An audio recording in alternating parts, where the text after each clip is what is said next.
Bonjour, c'est Gilles sur boursicoté.com. Voici l'analyse technique des principaux indices mondiaux. Nous sommes aujourd'hui le vendredi 16 mai 2014, donc je vous propose une vue des principaux indices en le comparant avec une cotation du CAC 40. Donc voici la situation à la clôture du jeudi 15. Et nous allons étudier notamment l'affaiblissement, le signal d'affaiblissement qui est apparu suite à cette bougie, avec ici une incapacité à casser les points hauts significatifs. Et nous allons voir que cette configuration est assez semblable sur les autres indices que nous allons analyser. Et nous commençons par le DAX, donc le DAX qui a comme point commun le fait d'avoir marqué là aussi un nouveau plus haut annuel sur cette séance du 15 et qui se rapproche donc de cette zone de support qui correspond en bleu. Alors ce que nous pouvons constater, c'est que sur un support équivalent, nous avons quand même une phase d'affaiblissement ici qui est visible sur ces espaces de cotation, puisque nous avons des enfoncements quand même assez importants par rapport à la zone de support. Et donc pour ce qui est des points hauts, on marque là aussi, on commence à vouloir marquer des points hauts pour venir marquer des plus hauts annuels. Alors attention, on a quand même une faiblesse relative du DAX par rapport au CAC 40 puisque on a une configuration similaire alors que le DAX lui n'est pas impacté par les versements de dividendes qui ont lieu actuellement donc sur les différents indices. Donc on a quand même une sous-performance du DAX malgré une configuration similaire d'un point de vue visuel sur le DAX par rapport au CAC 40. Malgré tout, nous avons là aussi donc l'inscription, une tentative de venir inscrire des nouveaux plus hauts. Donc il y a cette phase d'affaiblissement qui est un petit peu visible sur tous les indices européens. Au moment où je fais cette analyse, le futur est venu enfoncer ici la zone des 9600 points pour venir marquer un point bas à 9580. Donc pour le moment, par rapport aux précédents affaiblissements qui avaient eu lieu sur cette zone de support moyen-long terme, on reste, je dirais, dans un mouvement qui, on le voit, s'il n'arrive pas ici à marquer de nouveau plus haut, teste ici cette zone de point bas, cette zone de support oblique, pour certainement évoluer dans une phase de rupture de dynamique, dans le sens d'une neutralisation de la tendance moyen-long terme. Par contre, ce qui est intéressant, c'est que la résistance ici, qui avait cours depuis maintenant quelques semaines, a été cassée. Donc on est sorti ici de cette phase de consolidation, donc maintenant il aurait fallu que ce signal soit doublé ici d'une rupture de cette zone de point haut pour vraiment valider une continuité d'une tendance haussière moyen long terme. Au lieu de ça, on vient tester ici cette zone de point haut et on redescend ici sur une zone précédemment de résistance qui est en train de s'imposer comme zone de support. Donc pour l'instant, au moment où je vous parle, nous avons une neutralisation de la tendance moyen long terme. S'il y avait rupture ici de cette zone avec un retour par exemple sur la zone des 9400 points, on validerait ce scénario de neutralisation de la tendance moyen long terme. Pour venir marquer, je dirais, un point de retournement sur une tendance moyen terme en vue de l'installation d'un biais baissier, il faudrait venir casser ce point bas ici des 8913 points. Donc on en est pour l'instant relativement loin. Pour l'instant on joue la neutralisation. On sent que c'est un petit peu la fin d'un cycle haussier qui dure depuis quelques années, puisque nous sommes partis ici de ce point bas de 2011, et même si on recule, on trouve encore un début de tendance qui avait commencé ici en 2009. La vraie dynamique ici se situe avec un départ donc qui prend sa source à l'automne 2011. Donc du point de vue du DAX, nous avons quelque chose qui est quand même sur une fin de cycle. On sent ici des attaques sur ce support qui devrait déboucher normalement sur une cassure, mais pas pour l'instant sans forcément avoir un retournement. Du point de vue des indicateurs, nous avons quelque chose de neutre du point de vue du RSI. On voit que le stochastique peut nous lancer un signal de consolidation court terme, et le MACD lui est relativement hésitant. Du point de vue des volumes, avec la séance d'hier, nous avons quand même des volumes qui prennent de l'importance sur cette séance baissière. On était relativement équilibré précédemment, ceci dans un contexte de hausse de la volatilité. Donc pour l'instant, nous n'avons que des petits signaux, pas de gros signal de retournement majeur.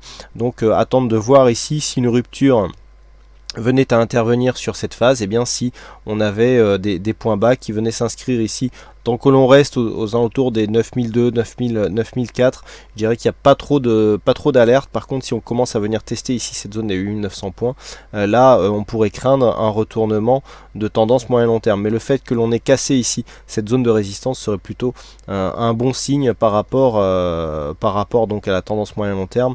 Et c'est pour ça que mon biais, si on confirme ici cette rupture de support bleu, deviendra neutre naturellement si ce support est préservé, même avec une petite attaque, mais que l'on casse ici cette zone de point haut à 9800 points. Eh bien le biais, en ce qui me concerne, le biais moyen long terme restera orienté à la hausse.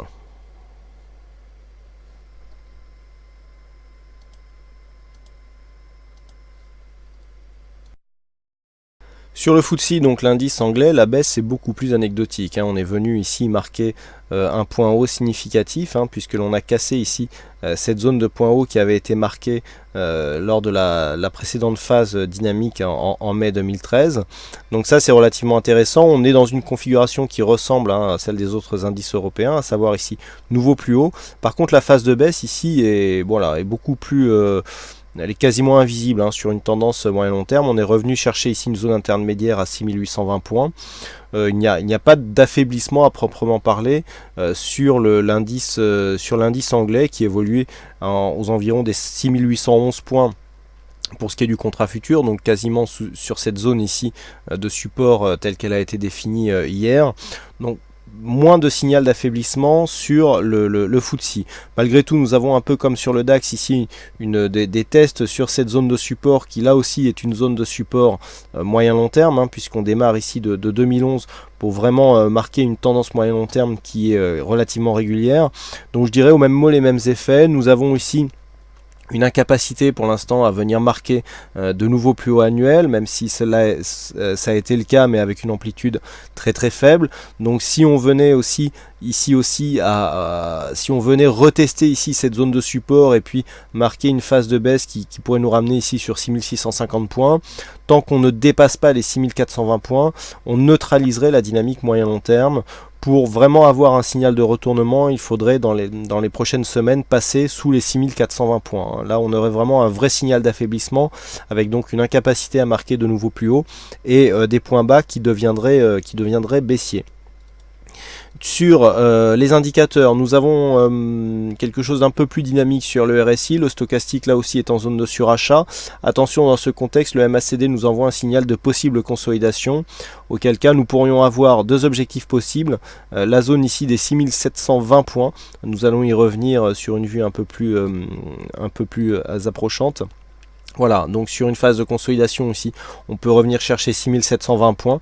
On a quand même un signal de consolidation ici assez intéressant dans un contexte de hausse de volatilité. Attention, on était sur une moyenne de volatilité relativement faible, sous les 1% en volatilité moyenne intraday. C'est relativement faible et en général, dans ce contexte, surtout lorsque nous sommes sur des signaux haussiers avec peu de volatilité, ça peut correspondre à des phases d'affaiblissement et lorsqu'il y a des retournements, ça peut être assez dangereux. On avait eu le cas notamment en 2011, c'était à peu près la même configuration et on était là aussi sur des zones de points haut.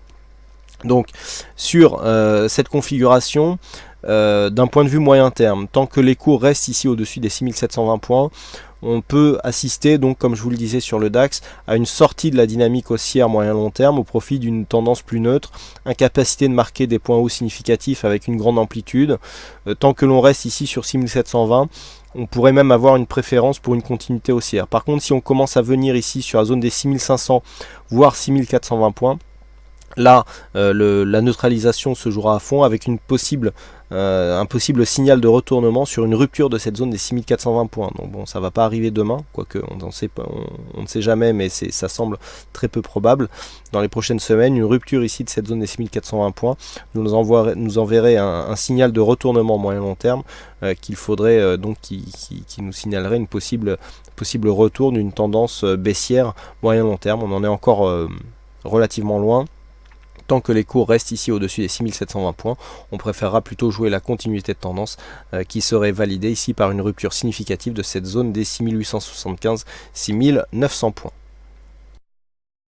Passons maintenant aux indices US avec une configuration similaire, même si les détails peuvent nous donner quelques différences.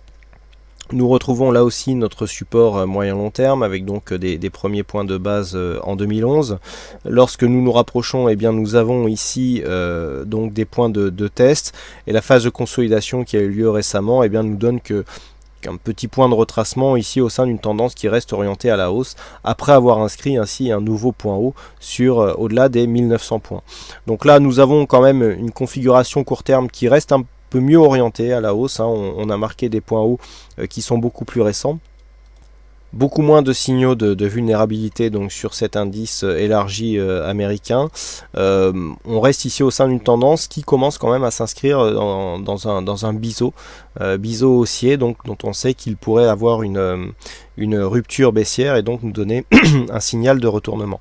Donc tant que nous restons ici au-delà de cette zone des 1850 points, il n'y a pas de vulnérabilité. 1850 voire même 1820, tant que l'on reste ici sur ces zones, on pourra avoir au mieux ou au pire, selon le choix, une neutralisation de la tendance moyen-long terme par rupture donc de cette zone de support qui nous donne un guide dynamique de la tendance actuelle. Par contre, s'il y avait une rupture haussière de cette zone des 1900 avec des nouveaux points hauts qui viendraient avec une amplitude significative, là on aurait des signaux de continuité de tendance haussière. Donc on rejoint sur ce point la configuration qui a lieu sur les différents indices européens que nous venons d'analyser. Par contre, sur une rupture des 1820, là on aura un vrai signal de retournement, avec donc un retournement de la tendance moyen-long terme. On aurait même presque un double top ici à jouer, hein, sur une cassure possible ici de cette zone des 1820 points. Actuellement, au pire, donc si on casse ici cette zone de support en vert, on aurait donc une neutralisation de la tendance moyen-long terme qui rentrerait dans un biais plus neutre. La dynamique sera relancée sur une cassure haussière significative des 1900 points, et sur une rupture donc prochaine des 1820, là on pourra avoir des signaux de retournement. Donc pour l'instant on est dans la lignée des autres indices analysés. Sur le Nasdaq, je rappelle que nous avons une configuration différente depuis maintenant quelques semaines. On avait eu une phase de surperformance ici sur cette tendance moyen terme, suivie d'une phase de consolidation. On est plutôt sur une phase là aussi de reprise de la tendance. Alors je dirais que malgré une phase de sous-performance qui dure maintenant depuis quelques semaines, d'un point de vue moyen-long terme, le Nasdaq reste en surperformance par rapport aux autres indices. Je m'explique, on a pris beaucoup d'avance ici sur cette phase. Nous étions précédemment, comme je vous l'explique assez souvent, sur une dynamique un peu plus faible, bien localisée ici par le support en noir.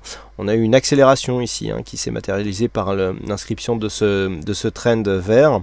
Le fait de sortir ici de ce trend vert ne nous fait pas retester le support noir comme nous avons, qui est l'équivalent des supports moyen long terme que nous avons sur le CAC, le DAX, le FTSE et même le S&P 500. On est relativement loin de cette zone de support, donc on est loin du test de cette tendance moyen long terme. Donc malgré une phase de consolidation, je dirais, qui représente presque un rattrapage négatif par rapport aux autres indices, eh bien on reste sur un biais moyen long terme qui est bien orienté à la hausse. Par contre, du point de vue court terme, nous avons eu ici une phase de cassure à la hausse qui nous a fait sortir de cette phase de consolidation, suivie d'une réintégration. Pour l'instant, la dynamique ici portée par cette zone de support oblique définie par 3 points nous donne plutôt un signal de continuité, donc qui serait validé par la rupture haussière de cette zone de points hauts que nous avons eu le 13, qui se situe à 3625 points. Si on arrive à repasser au-delà de cette zone, on repartira ici sur un biais haussier court terme qui irait dans le sens d'une validation de la continuité de la tendance moyen-long terme. Par contre, si on vient ici marquer une rupture sur cette zone de support, alors au moment où je vous parle, le Nasdaq futur évolue à 3560 points, donc on est toujours au-delà de cette zone de support. Tant que l'on reste donc au-dessus de cette zone, on privilégie une continuité du biais qui a provoqué une cassure de la résistance de consolidation que nous avons ici, avec donc un mouvement qui devrait s'inscrire à la hausse sur une tendance court, voire moyen terme. Par contre, sur une rupture de cette zone, eh bien, on aurait ici une fausse sortie, avec une continuité du biais baissier. Je rappelle que tant que si nous cassons par exemple la zone des 3420, eh bien nous pouvons avoir un signal de retournement majeur donc sur le Nasdaq, puisque nous avons ici cette zone des 3420 qui est une zone majeure avec de nombreux points ici en test, et le fait d'avoir ici un prochain test par exemple avec ce point haut, vous voyez que du point de vue des évolutions des points hauts, on a des points hauts qui montent malgré des tests horizontaux. Si on revient ici sur un autre test, on aura cette fois-ci un point haut qui descend avec diverses structures qui pourraient nous donner un report d'amplitude donc entre 3420 ici et 3740 points. On aurait environ 320 points à reporter donc pour trouver un objectif, ce qui nous ramènerait ici sur les 3100 points et donc nous inscrirait dans un retournement de tendance majeure. Donc tant que l'on reste ici sur cette zone de support, on privilégie la continuité court terme, donc en vue d'une continuité haussière. Par contre, sur une rupture ici, on joue la neutralisation tant que les cours restent au-delà des 3420 points. Sur une rupture des 3420 points, là, eh bien, on jouera le retournement. Du point de vue des indicateurs, nous avons quelque chose qui est neutre du point de vue du stochastique, du RSI. Le stochastique, lui, a marqué des petits contacts avec la zone de surachat. On est relativement hésitant du point de vue du MACD qui ne nous donne plus des mouvements, fiables. Et puis, du point de vue des volumes, nous avons une résurgence des volumes sur les séances baissières, comme l'indique ici ce graphe. Que nous allons agrandir tout de suite. Voilà, on voit bien que les séances baissières commencent à donner des volumes supérieurs aux séances haussières. Et puis une volatilité qui là aussi est faible mais qui commence à remonter. Donc pour l'instant il n'y a pas de grosse alerte. On s'en tient ici aux zones qui ont été définies par rapport aux tendances actuelles, mais au pire nous avons donc un signal de neutralisation sur le Nasdaq. Et enfin le Nikkei qui, malgré une tentative de sortie ici en début de semaine, reste ici dans son évolution. Alors une évolution qui commence, qui devrait connaître prochainement son dénouement. Je rappelle le contexte, donc ici la forte hausse qui avait été inscrite en 2012-2013, ici phase de consolidation puis retour ici sur une zone de point haut, et depuis nous sommes ici sur un triangle descendant. Alors le triangle descendant se définit de mieux en mieux. Le problème c'est qu'un triangle descendant, normalement statistiquement, il a une sortie baissière. Alors là on est un petit peu, je dirais, à la croisée des chemins. Au moment où je fais cette analyse, le Nikkei évolue à 14 120 points sur son contrat futur. Donc on est ici dans cette zone. Donc pour l'instant pas de sortie constatée. On a quand même de nombreuses attaques ici sur la partie haute de cette tendance actuelle. Donc je dirais que tant que 14 000 points ici n'est pas cassé d'une manière forte à la baisse, on reste ici dans une continuité neutre, puisqu'il faudrait dans un premier temps casser ici cette résistance puis venir inscrire un point haut au-delà de cette zone des 16 300 points pour s'inscrire d'un point de vue moyen long terme dans un biais qui redeviendrait haussier. Actuellement, donc par rapport aux précédentes évolutions, nous sommes toujours sur un biais neutre. On a à peine validé ici les récents points hauts qui ont été marqués courant de l'année dernière. Il faudrait vraiment casser cette résistance sans tarder, sous peine d'avoir ici un signal de cassure sous les 14 000 points qui nous enverrait un pré-signal de retournement. Puisque si on regarde vraiment la tendance, on se situerait ici dans une phase de retournement, mais nous avons quand même des points bas significatifs à casser pour changer cette dynamique à moyen long terme et donc repasser sur un biais baissier. Nous en reparlerions ultérieurement. Donc pour l'instant, ce qui est privilégié ici, c'est que cette zone des 14 000 points ne cède pas. Donc tant que l'on reste au-dessus, on préférera jouer ici la cassure haussière de cette zone de résistance qui approche. On est actuellement sur les 14 300 points. Par contre, invalidation ici sous 14 000 points avec zone de retournement possible. Par contre, si cette zone venait à être cassée, on validerait un retour d'une tendance haussière sur un dépassement de cette zone de point haut que nous avons ici et qui se situe à 15 165 points. Donc on est encore relativement loin. Tant que l'on est au-delà des 14 000 points et donc sous cette zone des 15 000, on neutralise ici à tendance court terme, on repasse haussier sur une évolution supérieure. Du point de vue des indicateurs, donc RSI neutre ainsi que le stochastique, le MACD ne nous donne pas d'indication particulière, donc on sent bien ici qu'on est dans une phase de neutralisation de la tendance sur le Nikkei. Par contre, l'alerte se ferait sous les 14 000 points. Voilà donc ce que nous pouvons dire sur cette analyse technique des principaux indices mondiaux, et donc ce que je voulais rajouter par rapport à l'évolution du CAC 40 par rapport aux autres indices, c'est que le CAC 40 pendant aussi quelques mois a sous-performé de nombreux indices mondiaux, et que du fait du changement de cycle, eh bien le CAC était tout simplement dans une phase de rattrapage par rapport au retard qu'il avait pris, et donc ce qui explique en fait la légère surperformance qu'il a par rapport à d'autres indices européens ou mondiaux, qui lui a permis de valider l'inscription d'un nouveau plus haut. Voilà donc ce que l'on peut dire sur ces analyses techniques donc des principaux indices mondiaux. Il ne me reste plus qu'à vous souhaiter à toutes et à tous bonne chance dans vos prochains trades, bonne séance, et on se retrouve donc dès ce soir pour toutes les autres analyses techniques sur le site boursicoté.com. Bonne séance à tous.